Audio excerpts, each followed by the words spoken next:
Here's a little thing I think is fascinating piece of artwork. This is a, well, looks to me like a mouse. My friend says it's a bird, and it is sticking out of this thing. It's carved out, and I swear there is no seam. This was not cut anywhere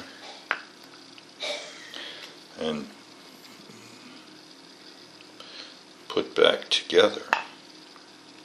Like that looks like where the little beak was carved out or something. But anyway, there it is, I guarantee.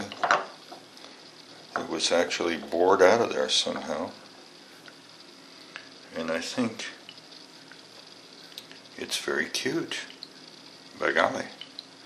And she put this snake worm on it because she believes it is a bird.